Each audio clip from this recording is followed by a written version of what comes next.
Ay, pong lahat ay tumayo.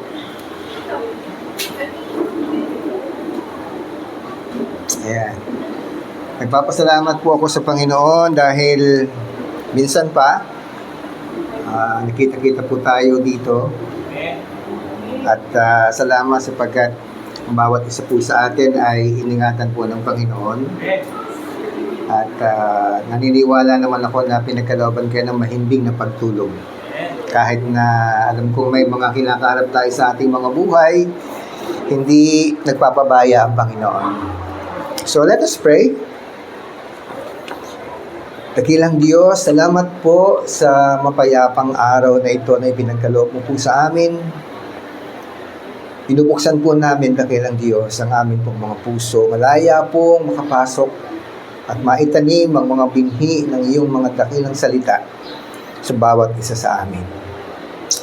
Samahan mo kami ng iyong banal na Espiritu. Bigyan mo po kami, Panginoon, ng karunungang umunawa at kalakasan na gumawa. Magpatuloy sa paglakad sa katuwiran at kabanalan mo, Panginoon. Dalawin mo kami, Panginoon, ang iyong presensya. Ikaw ang manguna sa gawain ito at itinataas po namin, dakilang Diyos, ang iyong pangalan.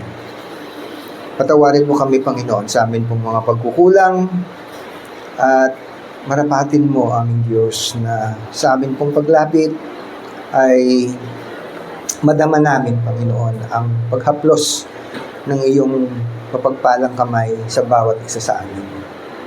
Tinataas po namin sa iyo, Panginoon, ang lahat ng amin pong mga kabigatan, anumang mga pagsubok, anumang mga bagay na maaaring humadlang sa amin sa malayang pagsamba namin at paglapit namin sa iyo.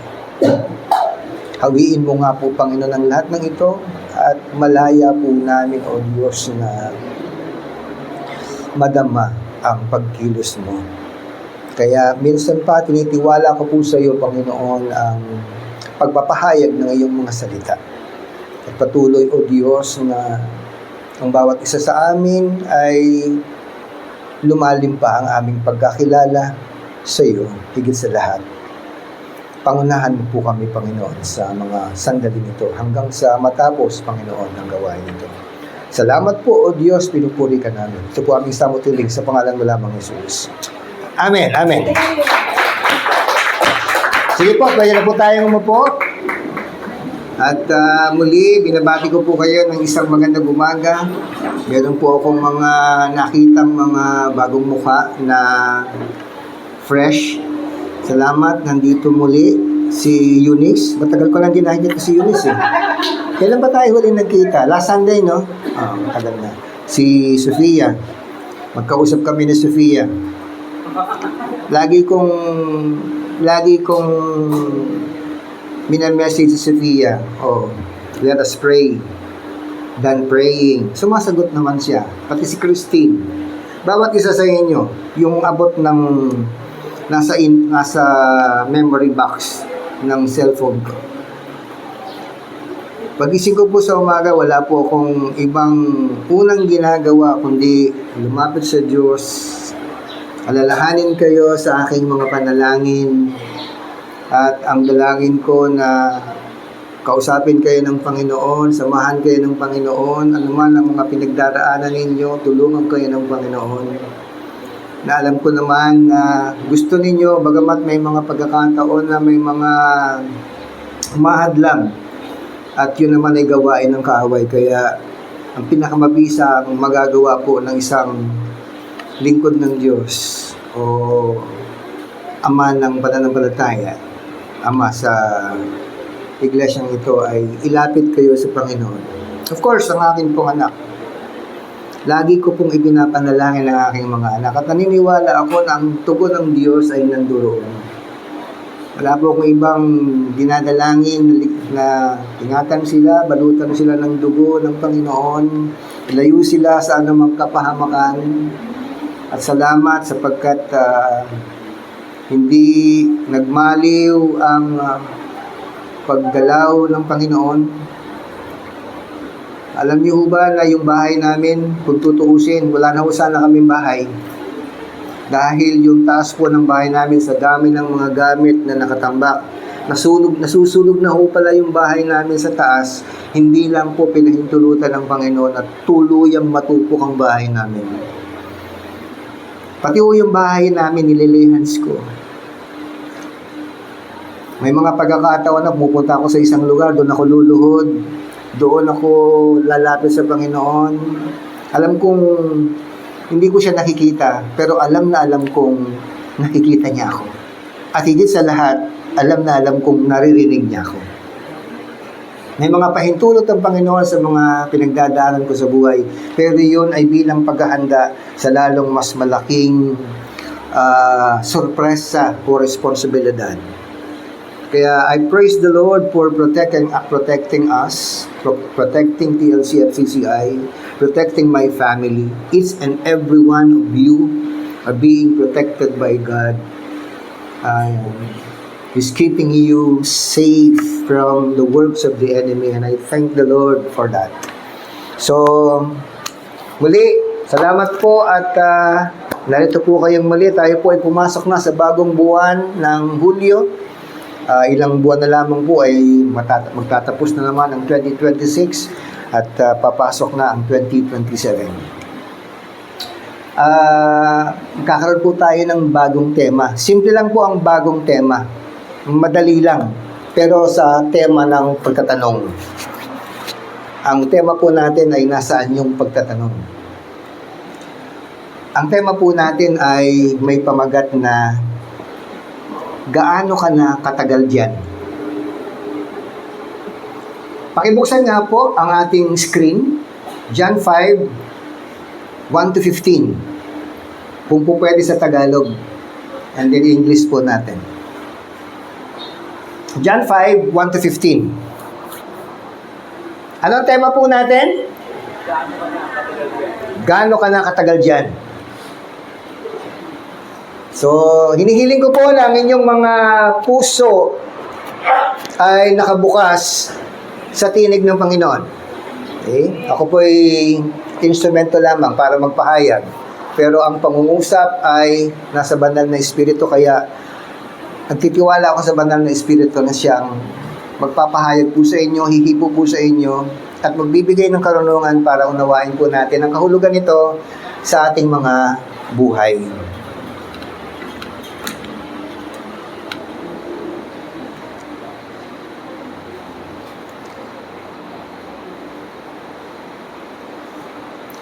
Pagkatapos ng mga bagay na ito ay nagkaroon ng pista ang mga Hudyo. At umahon si Jesus sa Jerusalem. Sa Jerusalem ay may isang tangke sa tabi ng pintuan ng mga tupa na sa wikang Hebreyo ay tinatawag na Bethesda, na may 5 portiko. Sa mga ito ay nangaghandusay ang marami sa kanilang mga may sakit. Mga bulag, mga pilay, mga natutuyo. Sapagkat lumulusong ang isang anghel ng Panginoon sa mga tanging panahon sa tangke at kinakalawkaw ang tubig. At ang unang manaog sa tangke, pagkatapos na makalawkaw ang tubig, ay gumagaling sa anumang sakit na dinaramdam. At naroon ang isang lalaki na may 38 taon nang may sakit. Sino po dito ang may sakit na 38 taon na?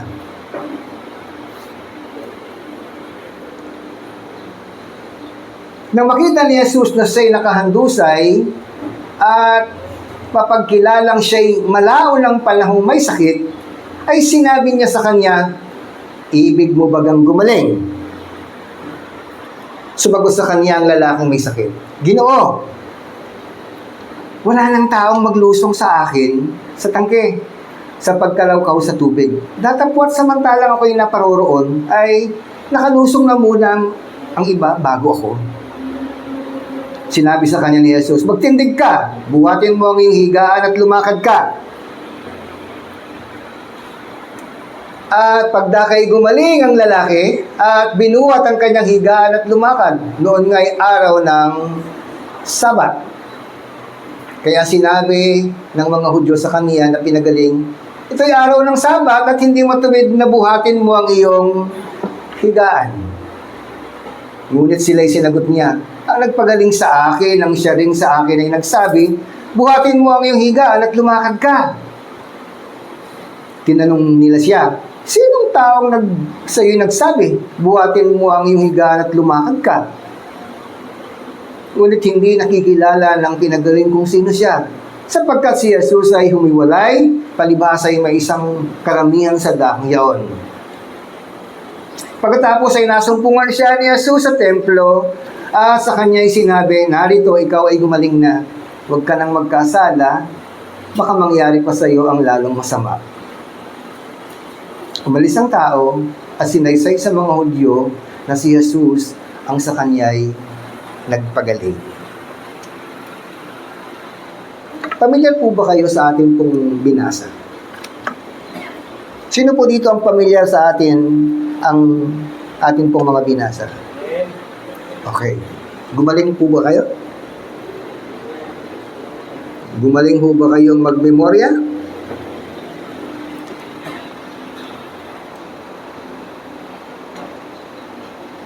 "38 years.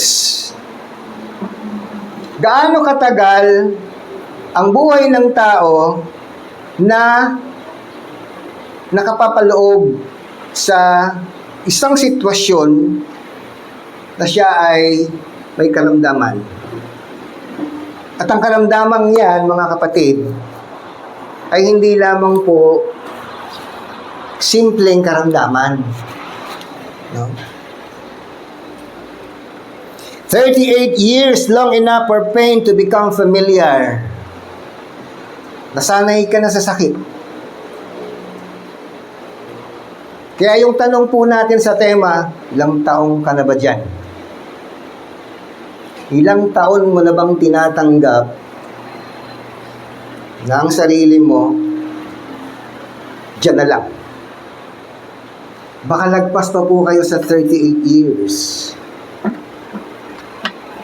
Marami po sa atin ang hindi po nakakaunawa ng tunay na layunin ng Diyos kung bakit siya binigyan ng buhay.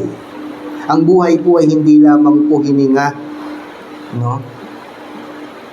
May malalim na kahulugan ng buhay. Una, sa layunin ng Diyos, sa pananaw ng Diyos, sa palatuntunan ng Diyos para sa bawat isa sa atin.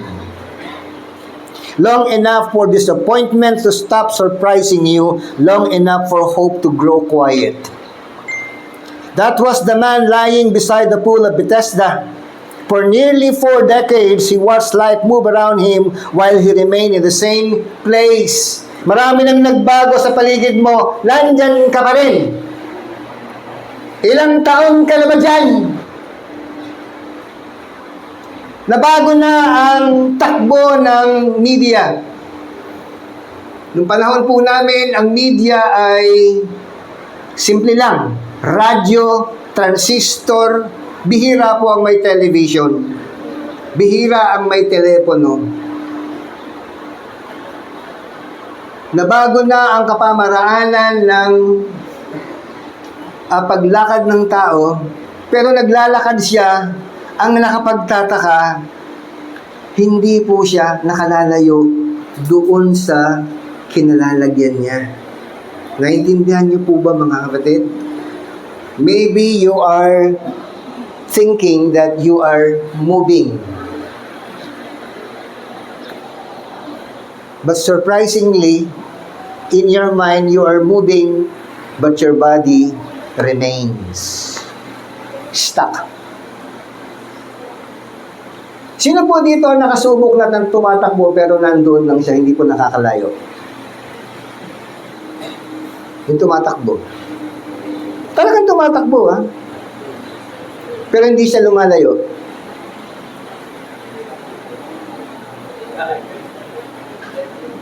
Meron pong isang makinarya na ginagamit pong pang-ehersisyo, ang tawag doon?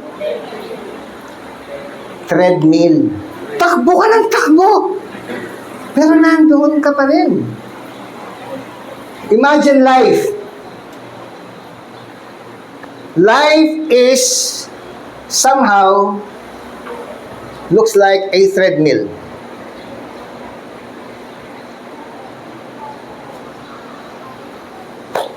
In motion. In constant motion habang meron kasing electric, merong manual na treadmill eh. But ironically, napapagod ka na, pero hindi ka nakalayo. Yan ang malungkot sa buhay ng isang tao. Hindi lang mananampalataya, kundi tao. Ang layo ng narating ng edad mo, pero wala kang narating.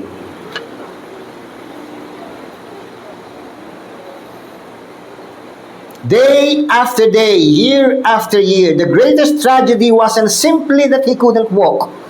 It was the 38 years that had done to his heart.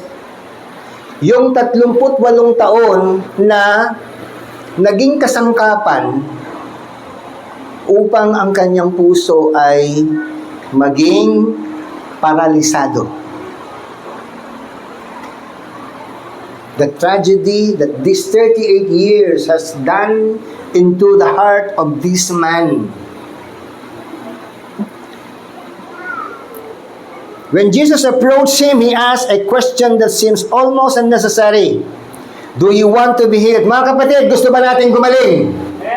Okay. Gusto ba natin gumaling? Amen. Wala namang ka-excite. Yes, Lord! Gusto ko... Ganun dapat ang sagot. Gusto niyo magmalig? Yes.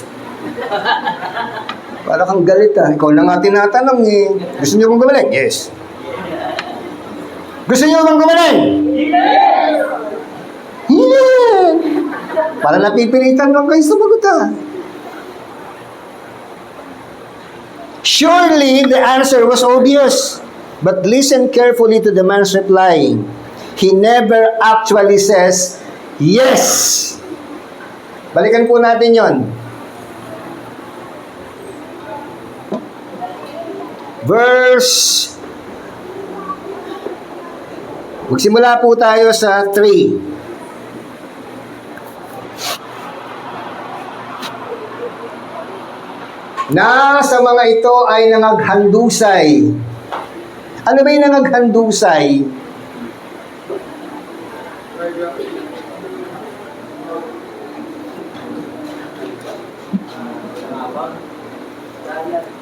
Mahirap sa Tagalog, no?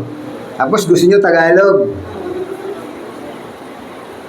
Hindi natin maipaliwanag yung nangaghandusay. Tagalog na yan, ha? Hirap na hirap pa tayo magpaliwanag.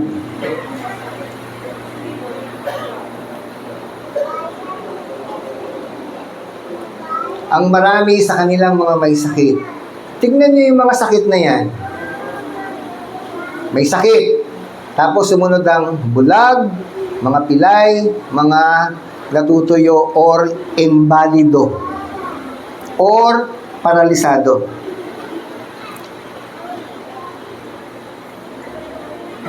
Verse 4. See? Pag kayo may sakit, ano ang unang nasa isip po ninyo? Gamot. Okay, correct. Gamot. Ano pa?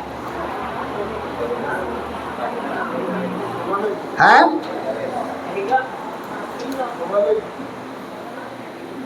O tama si Mr. Lockdown. Ang unang nasa isip nyo ay gumaling. Okay. Nasa isip nyo yon, gumaling. Okay. Tama yan. Maganda yan. Yan yung pinag-uusapan natin eh. Gaano ka nakatagal dyan na nag-iisip na gumaling ka? Akala natin wala po tayong sakit. Akala lang natin, kasi wala tayo sa ospital, hindi tayo umiinom ng gamot, wala po tayong nararamdaman. Pero hindi po nangangahulugan na wala kang sakit. No? Nais ko lamang po na ilatag po ito sa inyo. Tingnan niyo to. 38 taon na siyang nandoon. Nandoon sa lugar na yon. Pero tingnan niyo ang kanyang pananaw. Ito yung sinasabi niyang, this 38 years has done tremendous damage into his heart.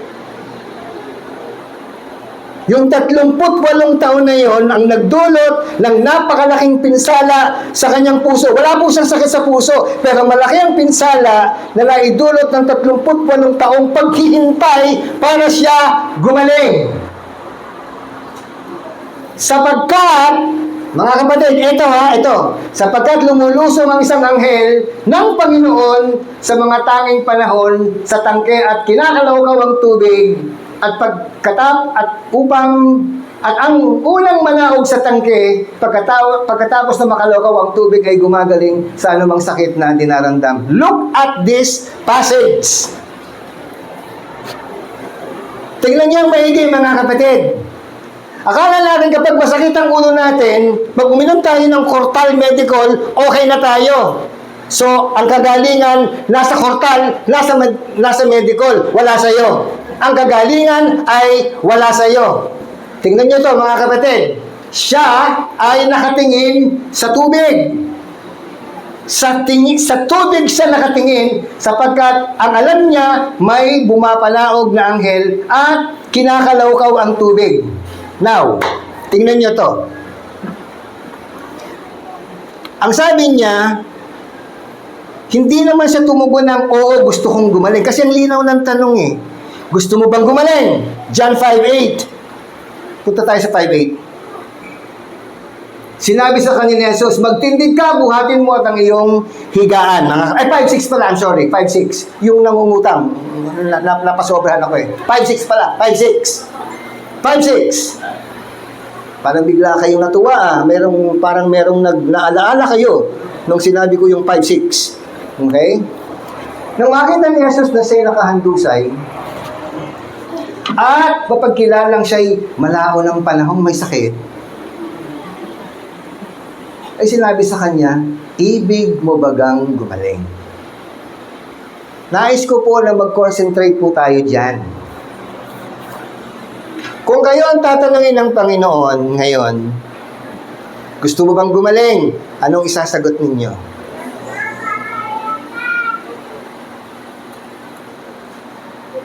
Siyak, nahirapan kayo sumagot kasi wala kayong nararamdaman. Kasi nakaupo kayo ngayon dito eh. Kasi yung panahon ninyo nandito. Kasi yung isip nyo nandito. Katulad nung may sakit, ang isip niya nasa tubig, wala sa Diyos. Nasa tubig ang kanyang pag-iisip. Nasa tubig ang kanyang puso. At ang tanging pag-asa lang ay kung makakapunta siya sa tubig. Ang problema, hindi eh. May nauuna sa kanya. Hindi siya makagalaw. Kailangan may magdala sa kanya doon sa tubig. Mangyayari ba yun sa kanya? Hello? Masyado kayong seryoso Hindi pa naman question and answer, nakagano kayo sa sahig.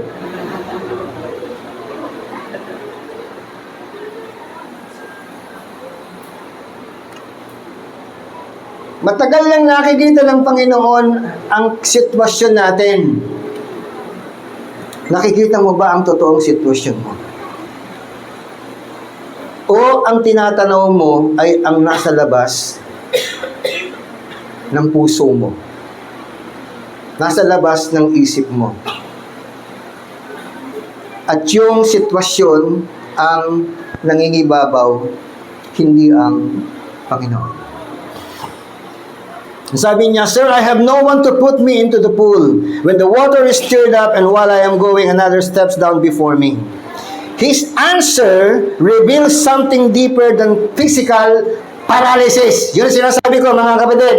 Yung kanyang pagtugon ay nagpapakita na may mas malalim pang dahilan doon sa kanyang karamdaman na pagiging imbalido.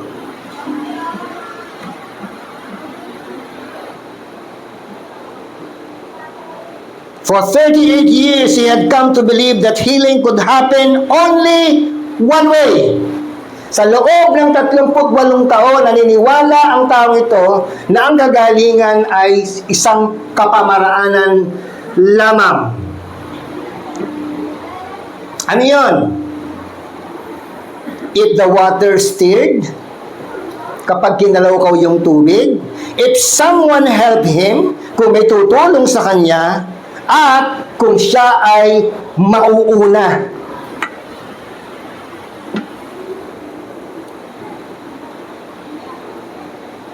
His hope had become attached to that pool. Ang kanyang pag-asa ng kagalingan ay nakatali sa tubig ng tangke. Alala niyo ba si Johnny Midnight? Sino po dito ang nabuhay noong 1980s o buhay na noong 1980s, 70s at umiinom ng toning water? Hello? Parang mga nakanganga kayo Ano bang panahon ang kausap ko ngayon? Parang ako lang nakakaalam kay Johnny Midnight Kung posibleng hindi alam ni Pastora Dulce yun, umiinom din to ng toning water.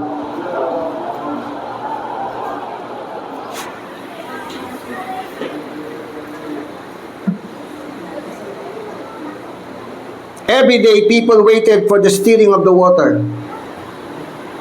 Ano pong hinihintay ninyo para gumaling kayo? Sa tingin niyo ba, ano ang mga sakit ninyo? May sakit ho ba tayo? Ang dami ko ng tanong, ayaw niyo sagutin. Meron.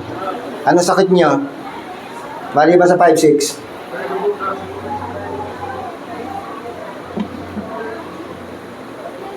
Marami po tayong hindi alam sa realidad ng plano ng Panginoon.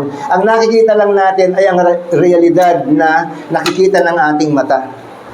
Pero hindi ang layunin ng Panginoon, which is worse.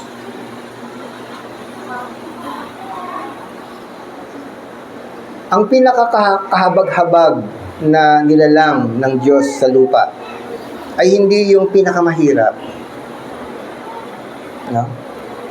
At wala namang aamin ditong mayaman siya. Meron po ba? May aamin po ba na mayaman siya? Maliban sa akin, nakataas na ako.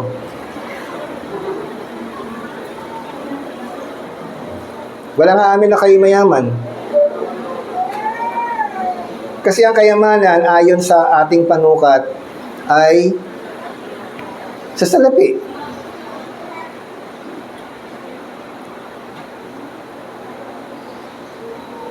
Sa mga bagay na meron ka. May maganda kang kotse, marami ang pera mo sa bangko, malaki ang deposito mo, marami kang ari-arian. Akala natin, mayaman ka na nun. Ikaw sa po ba ako? Parang wala naman akong kausap, mga kapatid. Ikaw sa ba ako?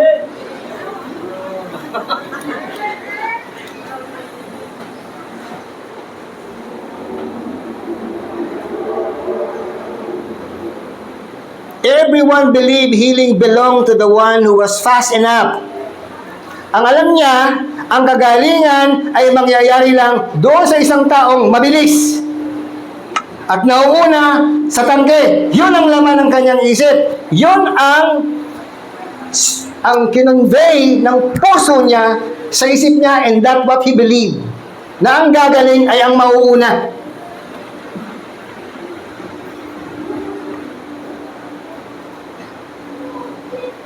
Fortunate enough or help at just the right moment. Yung maswerte ka at kung may tumulong sa iyo sa tamang panahon. The man had lived in that system for so long that it shaped the way he thought. Yung 38 years na yon ang humubog ng kanyang pananaw. 38 years. na lagi mong nakikita nagpapatayan, hindi ka na matatakot. Sanay ka na nakakita ng patayan. You look at the history of the Colosseum, where gladiators are, being dispensed. Dispensed for what? Dispensed to die. They are just like toys.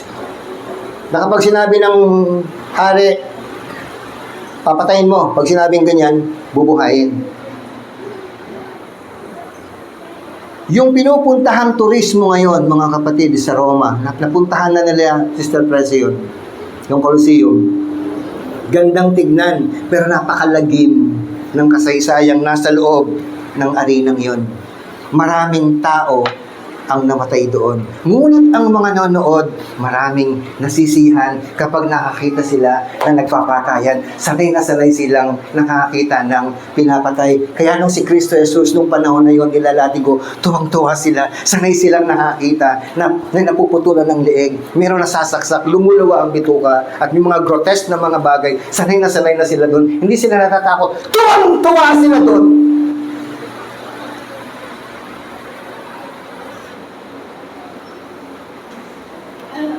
At sa nangyayari sa Pilipinas, sanay na tayo. At yun na rin ang korte ng puso natin. Which is more damaging than what our physical illnesses. Yung pananaw mo, yung molde ng pananaw mo, yung molde ng pagkatao mo, mas malala pa yun sa sakit. Mas malala pa yun kaysa cancer, mga kapatid.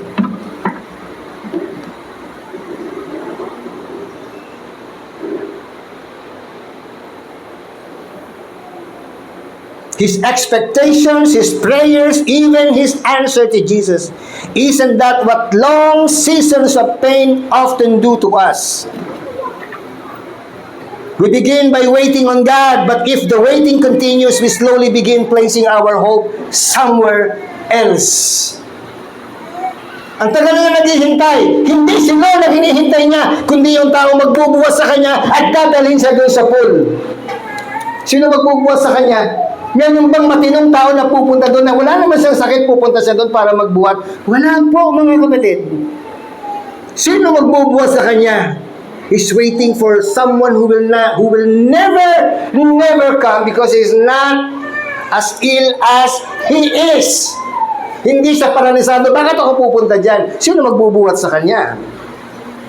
But his hope lies on the person who will help him to go first into that pool. Yung tao na tutulong sa kanya, hindi ang Diyos. Amen.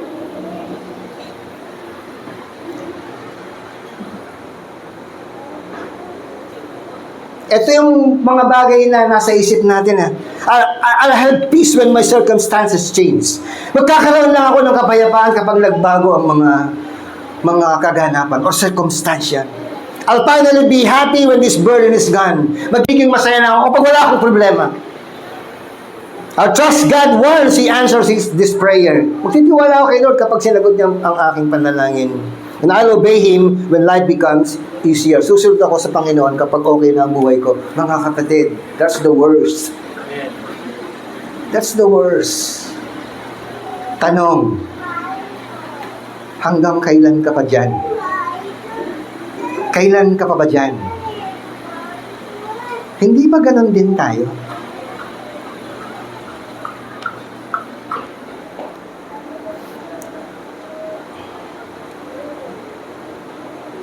Without realizing it, we begin standing beside our own pool. Yung tao, nasa gilid lang ng pool. Malapit doon sa pool. Nandoon lang siya. Buong buhay na niya marahil. 38, nandoon na siya. Biruin mo, nandyan lang sa tabi mo yung pool, nandito ka sa gilid. Naghihintay ka ng kakalawkaw ng tubig na mangyayari lang once in a blue moon. Naniniwala ang taong ito na ang kagalingan ay Hindi tuloy-tuloy na nangyayari. Yung nandoon ka lang sa tamang panahon. You see?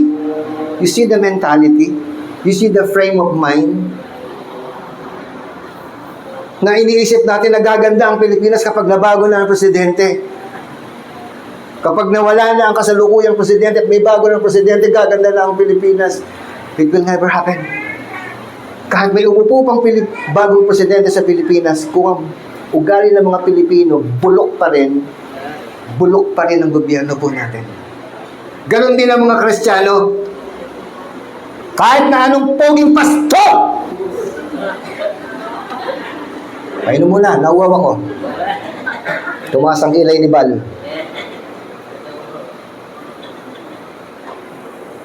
Kahit na anong poging pasto, sa tagal ng ganyang pag-uugali, makakalbo rin siya. At papangit din. Look at me. Oh, kalbo nga lang.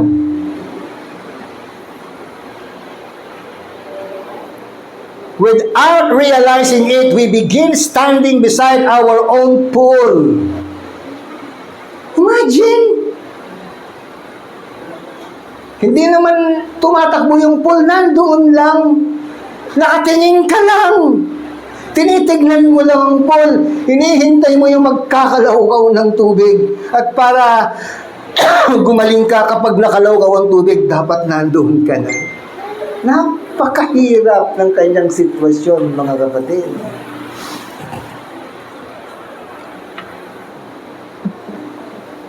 Ano yung mga pool natin? It could be a relationship, it could be a career, it could be financial security, it could be someone else's approval, or better health. Yun ang pool natin. Yun ang mga pools natin.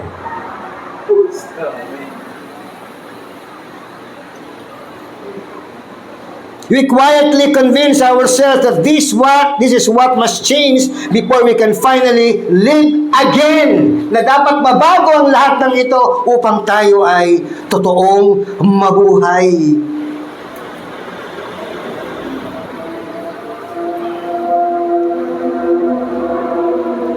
Pero tingnan niyo mga kapatid, ha? Verse 1.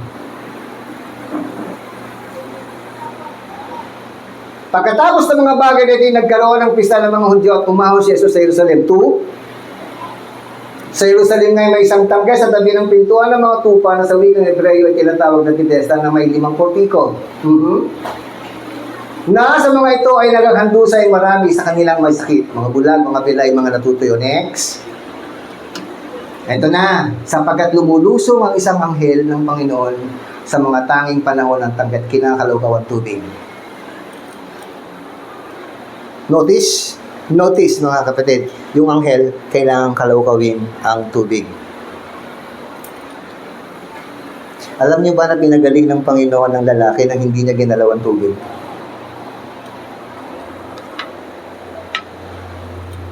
Jesus did not stir the water. He only gave a voice of command. Do you want to be healed?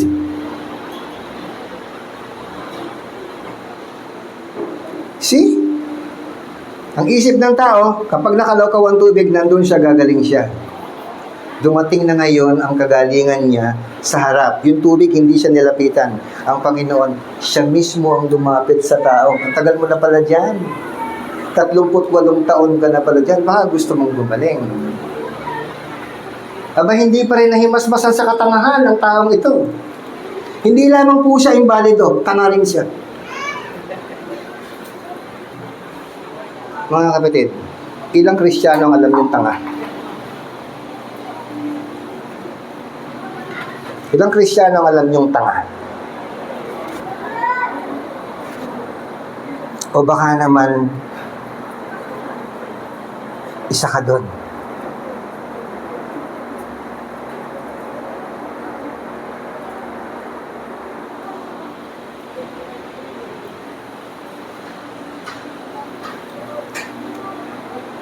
Kaya tanong ko sa inyo kanina, saan nyo gustong kayo ay pagalingin ng Panginoon? Hindi naman kayo invalido. So malayo kayo doon. Pero ang invalido ba ay ang tao lang na hindi makaalis sa kanyang lugar? Yun lang ba ang invalido? Dahil kung ikaw isang Kristiyano, di ka nagpe-pray, di ka nagbabasa ng Biblia, di ka nagpe-fellowship, hindi ka nag-share ng Word of God, anong tawag sa'yo? Kristiyanong invalido. Sa madaling sabi, tanga ka rin. Alam mo palang Christian ka eh. Mga kapatid, remember during the time na when Christ was preaching inside a house, and that house was full packed of many people, and the friends of this invalid saw that Jesus was there, and they carried their friend. Diba? Dinala nila yung kaibigan nila. Puno eh. Puno yung bahay. Puno yung church. Hindi na makapasok yung ibang tao sa church. Eh gusto mong umaten, anong gagawin mo? Pasasabugin ko yung church pastor para makapasok ako. Anong ginawa? Umakyat sila. Nagbutas sila doon sa bubong. Inihugos ang kanilang kaibigan sa tapat mismo ng Panginoon. At ang sabi ng Panginoon ng Biblia, when he saw their faith,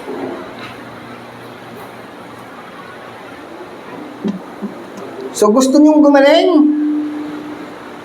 Ako po ay nakasumpong ng kagalingan dahil sa dalawang taong unang ginamit ng Diyos upang mabahagi sa akin ang salita ng Panginoon. Si Pastor Joe at si Pastora Margie. Si Pastora Margie ay nasa piling na ng Panginoon. At si Pastor Joe ay nasa piling na ng kanyang asawa. Kala niyo sa Panginoon din ha, buhay pa po siya. Pinagaling ako ng Panginoon sa aking unang sakit, kasalanan. Dahil makasalanan ako. Admittedly, I am one of the worst sinners. And that is how God showed me His abounding grace. He forgave me of all my sins.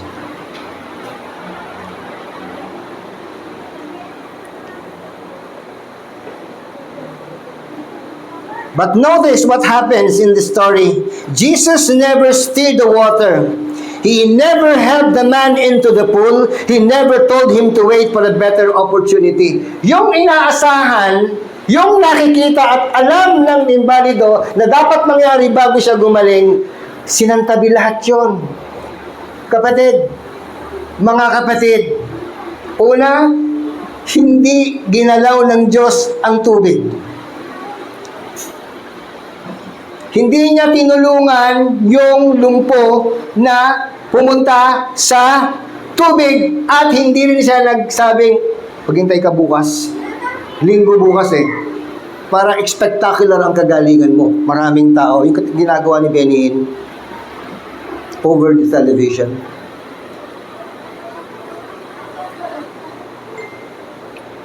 Ang mga Kristiyano naman, palakpakan, wow! Ang galing ng Panginoon. Alam niyo ba ang downside yan? Na-trivialize na po ang miracle. Nasanay na sila nakikita sa TV may gumagaling. Totoo bang gumaling?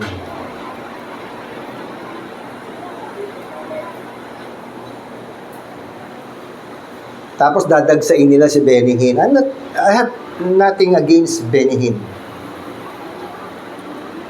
At doon sa mga miracle working evangelists na nagpapagaling sa television. May mga legitimate, meron namang hindi legitimate.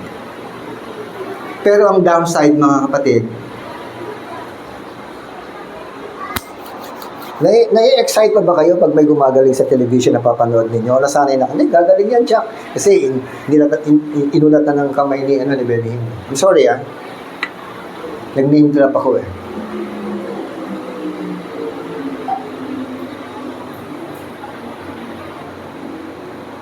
Instead, he simply said, "Get up, take your bed, and walk." Dito lang ho ba ito sinabi? Yung unang pong kwentong sinabi sa inyo, yun din ang sinabi ng Panginoon. Get up, fold your bed, walk. Walang tubig. Walang anghel. Walang pool. Sino lang? Si Kristo lang. At ang salita niya na makapangyarihan. Salitang, excuse me, nagpapagaling. Gusto po nating patuloy na gumaling? Eto po, nasa harap lang po natin. Do you want your souls to be healed? Read. Read. Dine. Drink. Savor. Eat. Because this will definitely bring you healing. In every areas of your life, this book will bring us healing.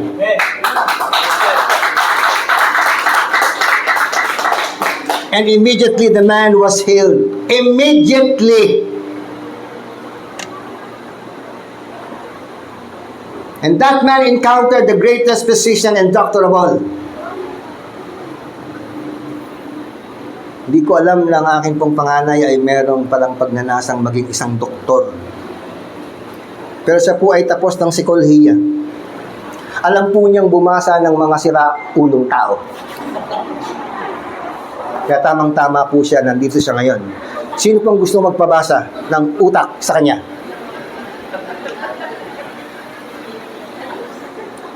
Kaya nga, tapos siya ng psychology. Kaya mas magaling siyang tumingin ng mga psychopath. Yung napapraning na. Yung nagbibilang ng bituin kapag tanghaling tapat.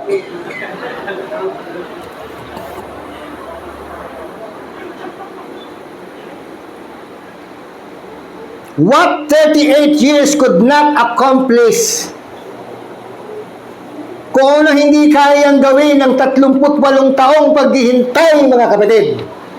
Yung hindi niya kaya, yung mga tao na yun. Jesus accomplished with the word. At hindi kayo excited. Tagalogin natin. Ang tagal niyang naghintay, 38 taon, hindi siya gumaling. Pero, nung si Jesus ay magwika sa kanya, gumaling siya agad-agad.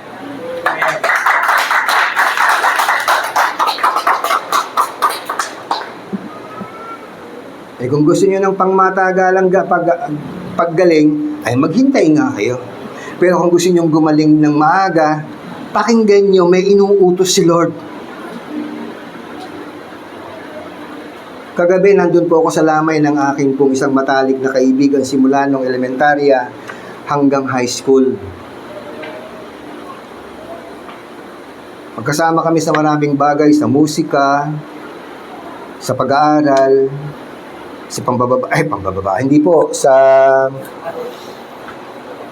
mga kalokohan. Okay? Kaso lang, magkahiwalay kami, pero matagal ko na napansin sa kanya, masyado siyang addict sa paninigarilyo. Addict din siya sa pag-inom ng alak. At naging addict din siya sa pagtatrabaho ng lipas oras. Kasi barangay tanod siya eh. Responde siya eh. So laging puyat. Ilang taon niyang ginagawa yun. And then June 29, mga kapatid, hindi na niya nakayanan. After ng kanyang birthday, June 17, right after the birthday, nadala na po siya ng hospital. June 29, ilang beses siyang nirevive? 6 times siyang nirevive. 6 times. Sinabihan ng doktor yung asawa, Mrs., gusto niyo pa ho bang i-revive? 6 na beses na po, baka madurog na po yung puso niya. So, hindi na pumayag. Pero nag-ano rin sa akin, sabi ko, kapatid, hanggang pinapatagal mo pa ang pagdidesisyon. Kasi nakatubo na siya eh. Once binomba ka na, ni-revive ka na, slim chance para mabuhay ka. Slim chance na mabuhay ka kapag ni-revive ka na. 6 times na siyang nire-revive. Yung aparato na lang ang nagbibigay sa kanya ng buhay. I mean, clinically, dapat declare na siyang dead. 64 years old, kasing edad ko lang. Patali kong kaibigan. Yung kanta namin, yung sa video pinapanood ko, tagbilin siya, may gitara kasi dyan eh. Sa matinding pagkakaibigan namin, sabi niya, walang gagalaw ng gitarang ito, maliban lang kay Reden. Dahil hindi ako nagkulang ng pagpapaalala sa kanya. Sabi ko, bro, tol kasi ang tawag ko sa kanya. Tigil mo na yan. Tumigil ka na ng paninigarilyo. Kasi magkasama kami ng ninigarilyo dati. Smoker po ako dati, drinker po ako dati. Alam ko yung kalokohan niya, alam din niya yung kalokohan. Makinig ka sa akin. Huling nag-usap kami through video, gusto niya magsalita pero hindi na niya magawa. Wala nang boses na lumalabas sa bibig. Wala, gumagana na lang. Hanggang nito, July 1st, June 29, namatay po siya.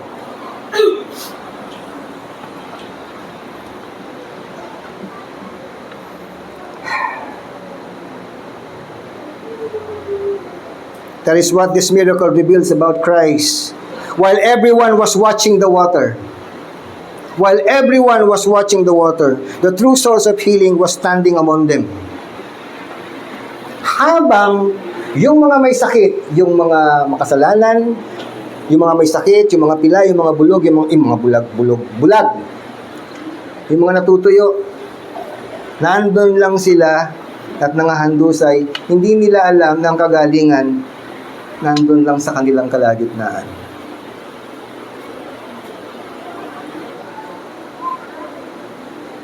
Not only they are spiritually paralyzed, they also spiritually drifters or spiritually drifting.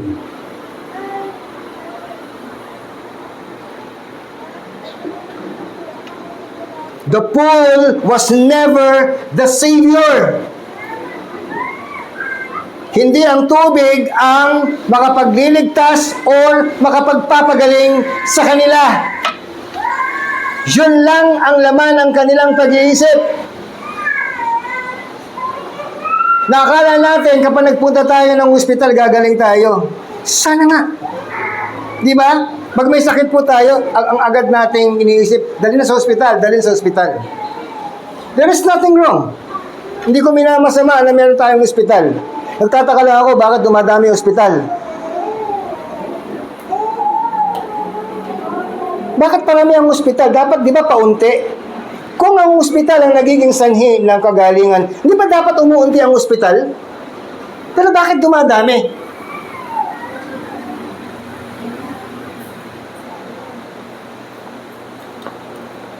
Ospital ba nagpapagaling? Doktor ba nagpapagaling? Bagamat ang anak ko ay kumukuha ng medisina?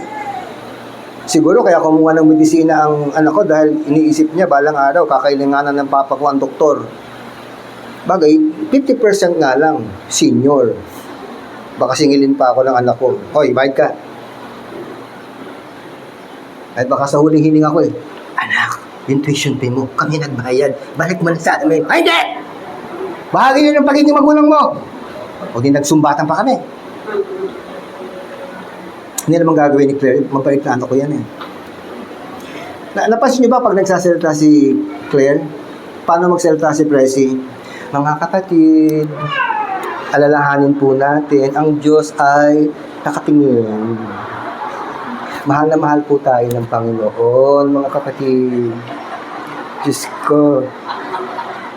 Pagka ganyan ang tinig ng kausap mo, kahit anong init ng ulo mo lalamig, oo nga po, ngani.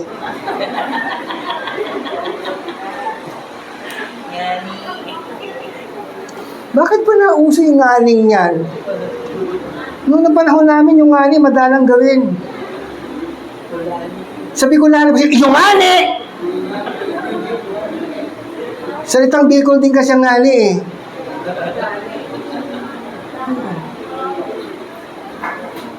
At pag makukuha, yung ngani! O lang nga! Parang ganun. Ano pa ba kayo? Ang hirap nyo patawanin eh. Parang mamamaalam na kayo ah. The fool was never the Savior. Jesus was, and He still is. Amen? Palapakan mo natin ang Panginoon. Hallelujah. Perhaps there are reasons or seasons when life leaves us spiritually paralyzed. Ano yan? We stop dreaming. Ano yan? Kapag ikaw ay parang nawalan na ng pag-asa, huminto ka ng mangarap. No? We stop believing. Huminto ka ng manampalataya. We stop expecting God to do anything new. Huminto ka na at napagod ka ng isipin na ang Diyos ay patuloy pa rin gumagawa ng bago at mabubuting bagay. We settle for surviving instead of hoping. Yung nakontento ka na nakunyapit na dapat ay lalo kang nananampalataya, Panginoon. You live on yesterday's salvation instead of daily seeking the Lord's will. Ulitin ko po yan, mga kapatid. Karamihan ng mga Christian falls into this dilemma. We live in yesterday's salvation.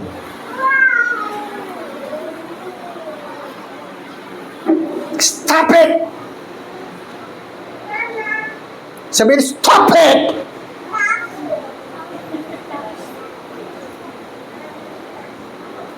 Do not live on yesterday's salvation. Daily seek the will of God. We learn to live beside wounds Christ longs to heal. Ang hirap kasing Tagalogin eh. We learn to live beside wounds Christ longs to heal. Yung nahirati ka na nasasaktan, kung tutuusin, pwede ka namang pagalingin ng Diyos sa mga nararamdaman mong sakit. We become so familiar with our brokenness that we begin believing it will always define us. Tayo ay naging sanay na, namanhid na tayo sa ating pagiging basag, broken. Ano ba bang ibang Tagalog sa brokenness? Sabi! Bigo! Ha? Heartbroken! Brokenness na, heartbroken pa! Paano ka pang hindi magiging broken all the way? Salamat, kapatid. So, naging familiar na tayo with our brokenness. Ang problema ito, that we begin believing it will always define us. Na sa ating pagiging sanay ay, naku, talagang ganyan siya, no?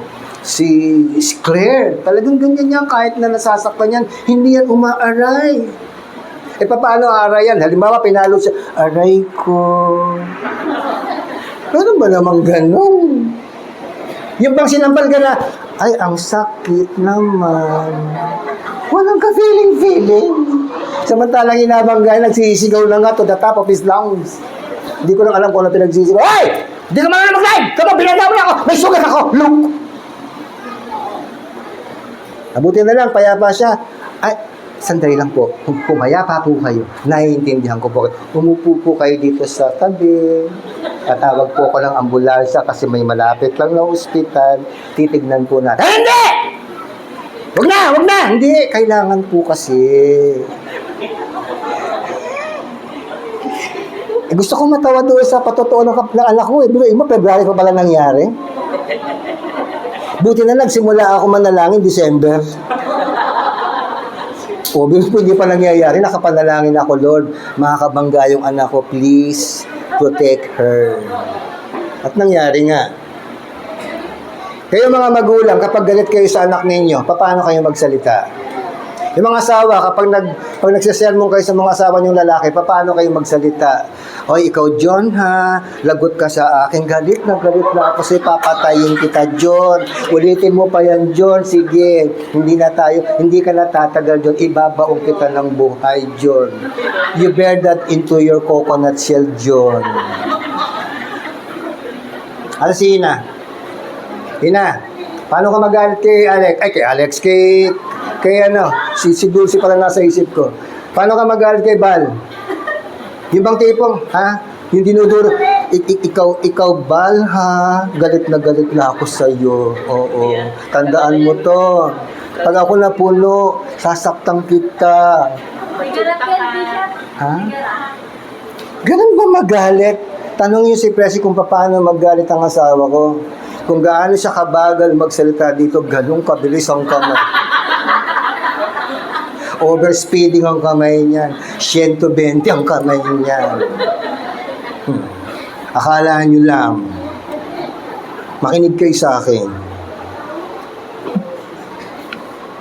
Now, mga kapatid, yung tanong ni Jesus doon sa imbaledo, tinatanong kayo ngayon. Tinatanong tayo ngayon, do you want to be healed? Do you want to be healed? Yes! Do you want to be healed? Yes! Sumisigaw ba kayo? Hindi naman pala. Rice! Ano ibig sabihin ng rice? Kanin! Tinig! Rise from fear! Rise from shame! Rise from bitterness! Rise from the sin you've learned to excuse! Rise from the disappointment that has become your identity! Rise from the lie that nothing will ever change! Tumindi kayo doon na parang wala nang pagbabago. I thank the Lord for the person who made this, and I'm just sharing it to you. Mga kapatid, I learn from people who are touched by God to share their thoughts. No? Sa tingin niyo ba nung kinaharap ni David ang higante, ang issue ba talaga nasa higante? Nung bang si Moses ay nagpadala ng 12 espiya sa lupain ng Kanaan, ang problema ba talaga ay yung pataas na pader at naglalaki ang bunga ng grape? Nakakita na ba kayo ng grape, mga kapatid? Ng bunga ng grape? Yung malalaki? Hindi alam yung grape? Alam niyo ba yung bungang grape?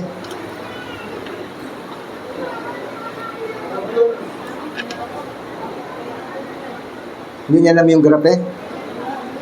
Yung grape? Tinagalog. Ayaw nyo kasi, gusto nyo kasi Tagalog. Di, grabe. Oh. Ha? Ano yung pastor? Grabe.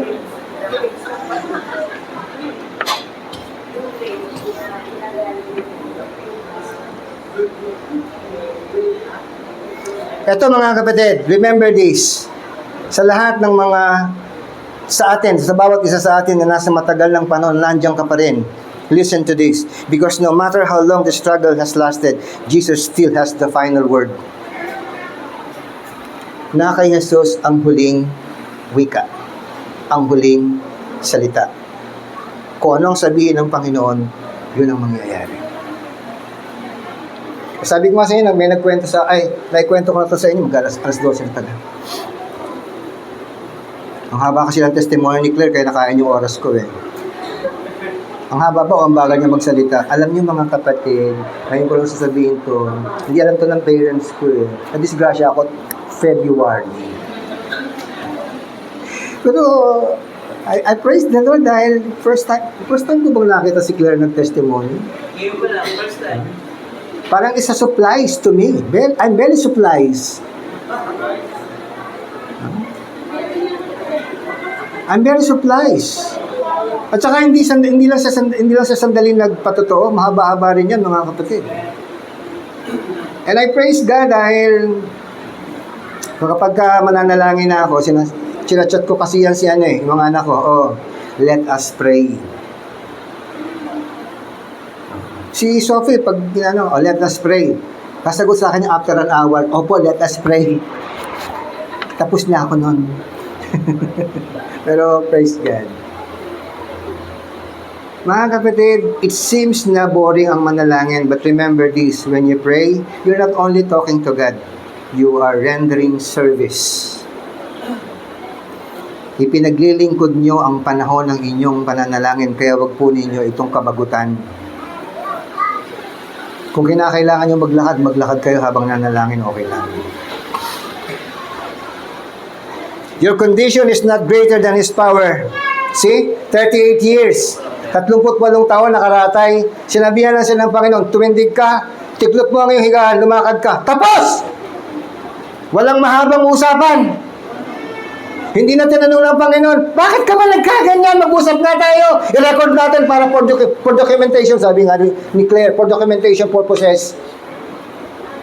In-interview ba siya ng Panginoon? Sandali lang. Ang tagal mo na pala nakahirata dyan. Gusto mo bang gumaling? Ang hirap po kasi wala akong nagbibitbit sa akin. Pag tinalaw ko yung tubig. Ang dami nating excuses, mga kapatid. Yung bang tipong, Angelica, tsaka Budong, halika, punta tayo sa Bible study. Ay, Pastor, meron po ako overtime mamaya eh. Mahirap po kasi ang Bible study. Ang pinupuntahan po namin, Bible study. Oo. At saka yung mga ibang evangelist, kami po ay ibang lihis po kami eh. Oo. Kaya ang hirap mag-aya. At dahil nahirapan ka na mag-aya, tinanggap mo na lang, ang hirap ayain yan. O, iyon, i-give up mo na. Never give up for one soul. Never give up. Hanggat may buhay ka, ilaban mo. Because the fight is not your fight, it is the Lord's fight. For our struggle is not against flesh and blood, but against rulers, principalities. Hindi po natin kalaban ng isang tao. Ang kalaban po natin ay maraming masasamang espiritu. Kaya mahirap po talaga. Kaya halimbawa, makulit si lockdown. Pagtsagaan nyo na talagang ganyan yan. Tao rin yan. Kaluluwa rin yan. Mabuti nga nandito eh. Oh, kahit na gaganong-ganon lang maglakad yan, nagtsatsaga eh. Oh. Tapos kayo na mabilis maglakad, ayaw nyo pa magpunta dito. Hindi pa kayo nahihiya kay Nanay Florentina? Namagaan na nga ng mukha. Pero nandito pa rin. At kinakanta pa niya, I'm free. I'm free. I'm free to be the servant of the Lord. Kahit bumabaha, nandito yan. Kaya yung hindi mapagtiyaga, hindi pa naman puhuli ang lahat. No? Naintindihan ko na merong mga circumstansya, but your circumstances will never be great as God is. Mas malaki ang Diyos kaysa anumang bagay. Amen? O, palakpakan natin ang Diyos. Matatapos na po. Your past is not stronger than His grace. Yung mga nakaraan mo, wala yan sa kapangyarihan ng Panginoon. Your brokenness is not beyond His restoration. Gaano ka man kabasag, kayang-kaya kang buuin ng Panginoon. Hindi kayo excited? The greatest prison isn't always our condition. It can be the belief that nothing will ever change. See? Sabi niya, ang pinaka malaki at maluwag na kulungan o bilangguan ay hindi lagi ang ating mga kondisyon. Halimbawa, mahirap ka, sasabihin mo, ganda lang siguro ako, hanggang mamatay na ako, mahirap. Hindi yan, mga kapatid. Ang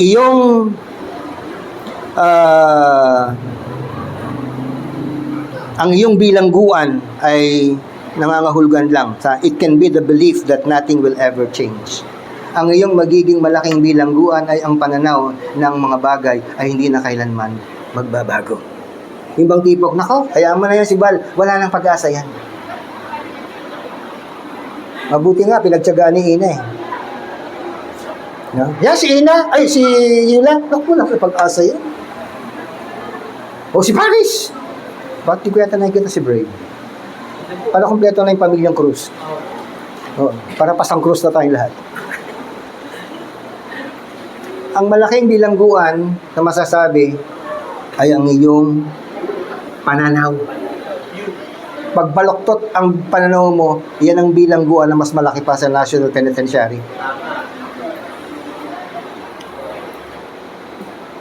That is why Christ came. Mga kapatid, kung bakit ang Diyos, ang Panginoon si Kristo ay nagtungo dito sa lupa.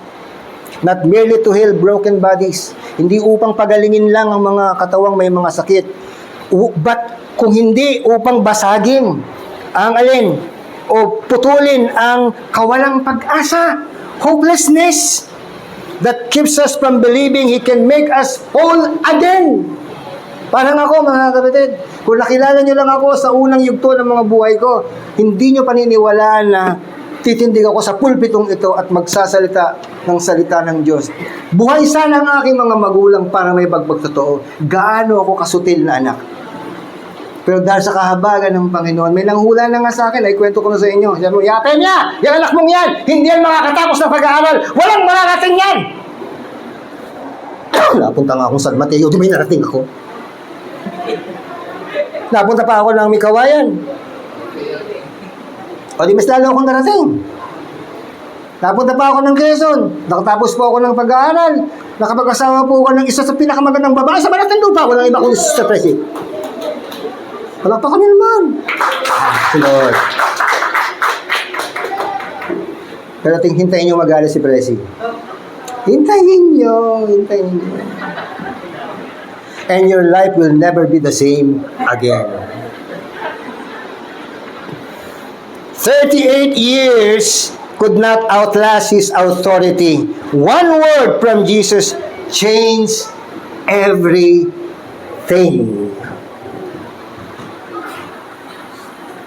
Tagalogin po natin. Walang pumalakpak eh. Maganda yung dulo natin. Walang pumalakpak eh. 38 taon ay hindi makapaghahari o hindi mahadlangan ang kapangyarihan ng Panginoon. Isang salita lang ng Panginoon ay mababago na ang lahat.